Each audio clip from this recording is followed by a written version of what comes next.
오늘 읽었던 말씀 10장 14절부터 마지막 절까지 읽었습니다. 은총을 받은 사람이여, 19절 말씀 나오죠. 19절 보면 이르되 큰 은총을 받은 사람이여, 이 말씀이 나와요. 어떨 때는 은총, 어떨 때는 은혜. 은혜와 은총이 뭐냐? 뭐가 다르냐? 어떤 데 찾아보면 차이가 없다, 똑같다 이렇게 말을 하는 데가 있고, 차이가 있다 하는 데도 있어요. 그럼 뭐가 차이가 있고 뭐가 똑같냐? 이 사전적인 의미에서 볼 때는 똑같아요. 히브리어 헤세드라고 하는 말이 헬라어의 카리스, 똑같은 말, 단어적인 면에서 사전적으로 보면 똑같아요. 그런데 신학적인 면에서는 다릅니다. 신학적인 면에서는 하나님의 은총과 하나님의 은혜와 사람의 은혜, 사람에게 향한 은혜, 이 두 가지를 같이 은혜의 단어를 사용했을 때가 많이 있어요. 그러면서도 그 관점이 은혜는 사람의 관점에서 보게 됩니다. 사람의 관점. 그래서 대표적으로 본다고 한다면 우리 성경 한번 볼까요? 누가복음 6장 35절. 누가복음 6장 35절.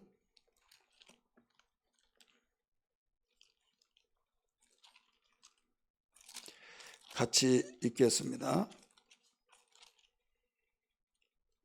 시작. 오직 너희는 원수를 사랑하고 선대하며 아무것도 바라지 말며 구워주라. 그리하면 너희 상이 클 것이요 또 지극히 높으신 이의 아들이 되니 그는 은혜를 모르는 자와 악한 자에게도 인자하시니라.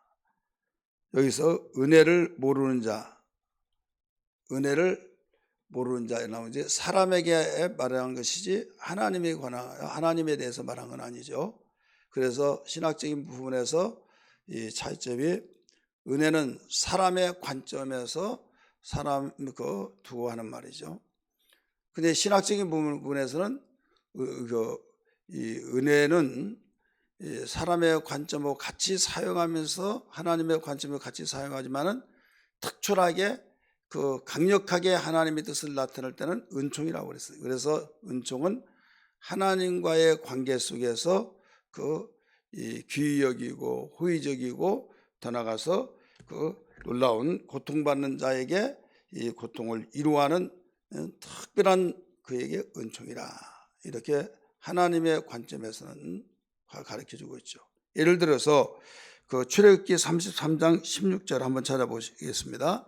출애굽기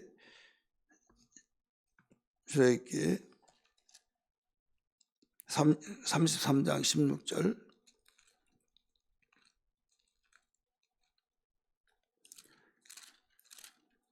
같이 읽습니다. 시작. 나와 주의 백성이 주의 목전에 은총 입은 주를 무엇으로 알릴까? 이렇게 나오죠.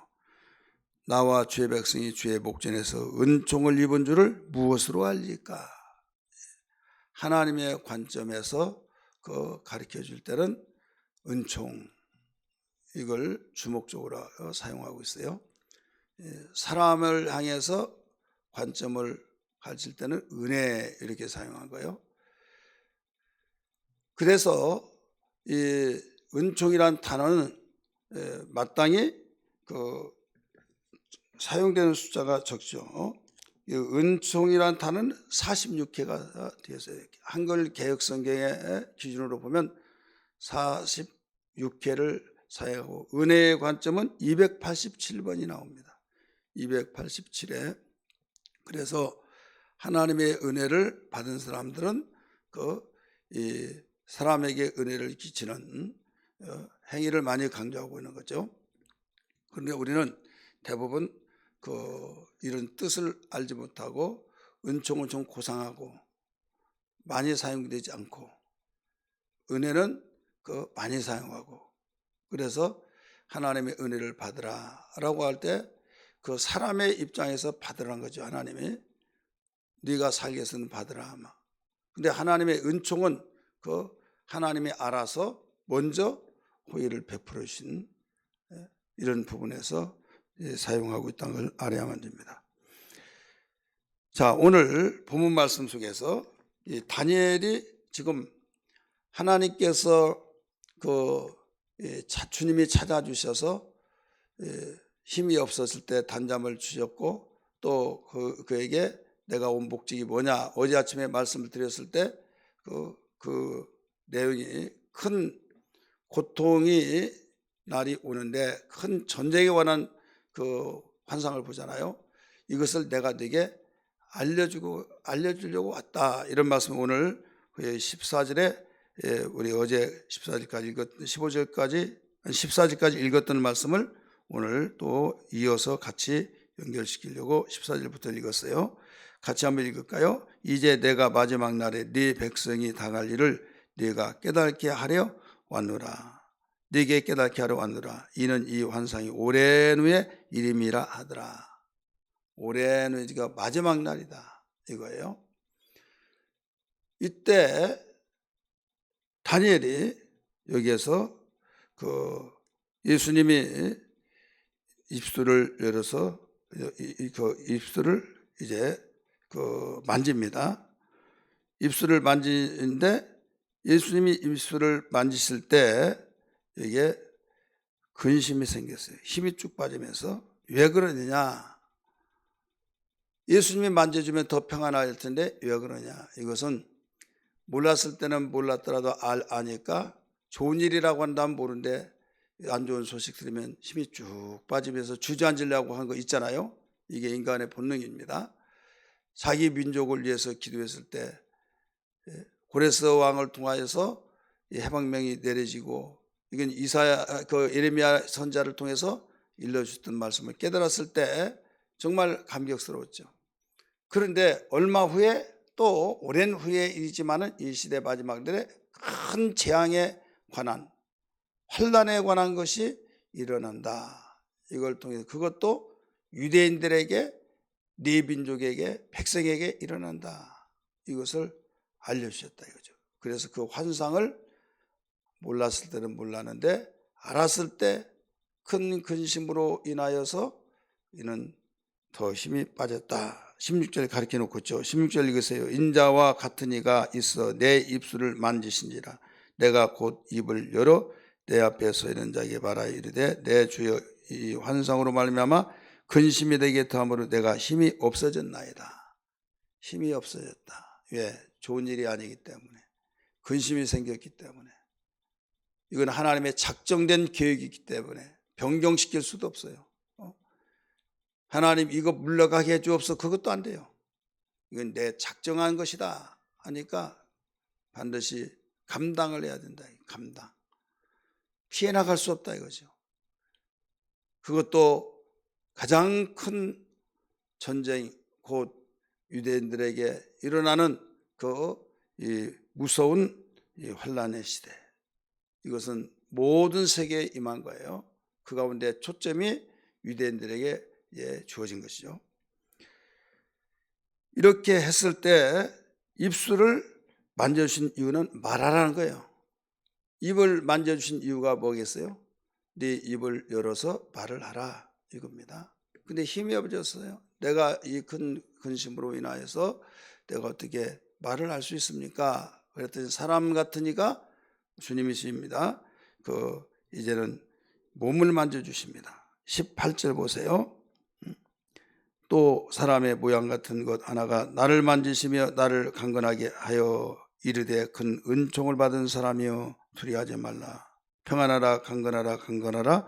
그가 이같이 내게 말하며 내가 곧 힘이 나서 이르되 주께서 나를 강건하게 하셨사오니 말씀하시옵소서. 이렇게 나오죠.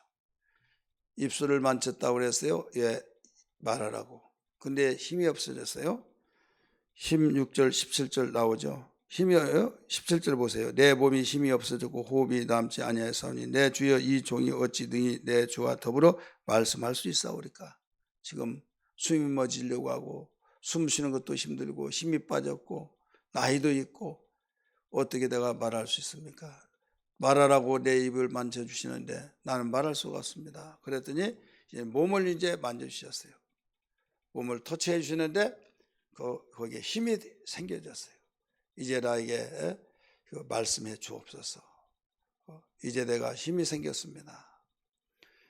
몸을 만져주시면서 뭐라고 그래요? 은총을 입은 자여, 이렇게 가르쳐 주죠. 그러면서 평안하라, 두려워하지 말라, 평안하라, 강건하라, 강건하라, 계속 강조를 했어요. 다시 한번 18절 19절 말씀 봅니다. 18절 19절 시작. 또 사람의 모양 같은 것 하나가 나를 만지며 나를 강건하게 하여 이르되 큰 은총을 받은 사람이여 두려워하지 말라, 평안하라, 강건하라, 강건하라, 이렇게 나오죠. 그가 이같이 되게 바라며 내가 곧 힘이 나서 이르되 주께서 나를 강건하게 하셨사오니, 이런 말씀이 나오죠. 자, 오늘 우리는 주님의 터치하심이 필요합니다. 힘도 없고 말하기도 싫고, 여러분 그럴 때가 얼마나 많아요. 우리가 현실적으로 적용시켜서 비춰본다고 한다면 입을 왜 주셨습니까? 밥을 먹으라고만 주신 것이 아니에요. 밥을 먹으라고만 주신 것이 아니라 오직 우리에게는 또 사명이 있기 때문에 말을 하라고 주신 겁니다. 복음을 전하고 우리가 긍정적인 믿음의 고백을 하고 많은 사람에 유익하고 희망적인 말을 섞여서 온전히 이 복음밖에 없잖아요. 전해줘서 살리는 혀가 입술이 되라고. 그런데 우리에게 기분이 나지 않아요. 힘도 없어요. 이럴 때 주님이 터치해 주시기를 원하신 기도가 되어야 될 줄 믿습니다. 하나님, 내가 복음을 전해야 되는데, 내가 사명을 감당해야 할 텐데 이런 마음 가지고는 내가 힘이 없어서 말할 수도 없습니다. 그러하오니 나를 터치해 주옵소서. 은총을 입은 사람아 라고 다니엘에게 찾아주셔서 터치해 주셨던 것처럼 이 터치가 나에게 이루어지게 하여 주옵소서. 이런 기도가 되어야 될 줄 믿습니다. 그랬더니 여기에서 힘이 생겼다라고 가르쳐 줬어요. 그래, 평안하라, 강건하라, 강건하라, 반복적으로 가르쳐 주죠. 이것은 우리에게 하나님의 순서를 통해서 강건하지 못하고 평안하지 못하면 말을 할 수 없고 사명을 감당할 수가 없기 때문입니다. 우리는 이 기도를 반드시 해야만 됩니다. 나 아직 말할 분위기가 아니야. 분위기 따라서 사는 것이 아니에요. 우리는 분위기는 우리가 따라간 것이 우리가 정서적으로도 좋고 그렇지만 안 좋은 분위기만 생기면 어떻게 할 것입니까? 죽고 싶은 분위기가 생기면 죽어야만 됩니까? 아니잖아요. 그러니까 이 분위기도 지금 어떤 분위기냐, 좋은 분위기는 만들어 가야겠지만은 안 좋은 분위기가 되어지면은 거기서 반전을 시켜야 된다 이거죠. 믿으시면 아멘 하시길 바랍니다. 다니엘은 지금 힘이 쭉 빠졌어요. 왜? 입술을 만져주시는데도 힘이 빠진데, 내가 몰랐을 때는 몰랐는데 환상을 알려주러 오셨다고 하시면서 큰 바로 전쟁에 관한 환란의 그 일을 알았기 때문에 근심이 되어지며 힘이 없어졌다 이거죠. 그러니까 이제 더 이상 말을 못하겠잖아요. 하나님은 이걸 아시기 때문에 몸을 만져주시면서 터치해 주시면서 이제는 말씀으로 또 말씀합니다. 은총을 입은 사람이요 하면서 힘을 주시고 평안하라, 강건하라, 강건하라 하면서 이 강건하게 만들어 주시니 이제 사명을 감당하겠다고 나에게 말씀해 주옵소서 하면서 여기 20절 이제 19절에서 가르쳐 주셔서 20절에 들어가죠. 거기에 덧붙여서 한 가지 더 가르쳐 줘요. 뭐냐면 이제 20절 보세요. 그가 이르되 내가 어찌하여 내게 왔는지 네가 아느냐? 말일에 나타날 큰 환난, 고통, 고난을 받을 일들을 일러주러 왔는데 거의 구체적으로 가르쳐 준 거예요. 이제 내가 돌아가서 바사국군과 싸우려니와 내가 나가면 헬라의 군주가 이를 것이라. 바사군주와 싸운다. 이것은 마귀 사탄을 가리키고 있어요. 마귀 사탄이 있는데 거기에 내가 싸우려니와, 이건 주님이 싸워주셨어요. 요한복음 16장 31절의 말씀 보니까 주님이 말씀하시기를 이렇게 말씀하십니다. 내가 너에게 평안을 끼치노니, 평안을 먼저 끼친다고 그랬어요. 마음에 평안하고 좋은 분위기 속에서 있을 때 복음을 증거하고 말도 하고 이겨내기도 하고 긍정적인 생각을 통해서 우리가 포기하지 않고, 그래서 평안을 먼저 끼친다고 그랬어요. 그러면서 뒤에 하는 말이 뭐라고 나옵니까? 너희가 세상에서 환난을 당하나 강하고 담대하라. 내가 세상을 이겼노라.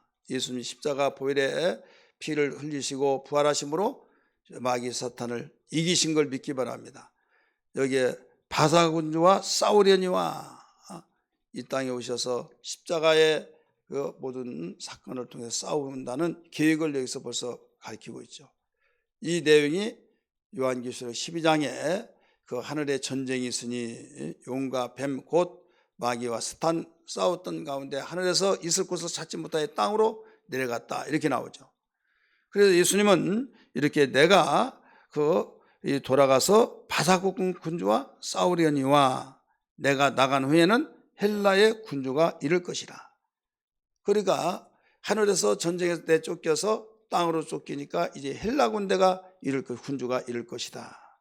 이제 마지막 날에는 헬라 군주가 임하여서 마귀 사탄의 하수를 받아서 마귀의 눈에 보이지 않습니다. 영적 존재나.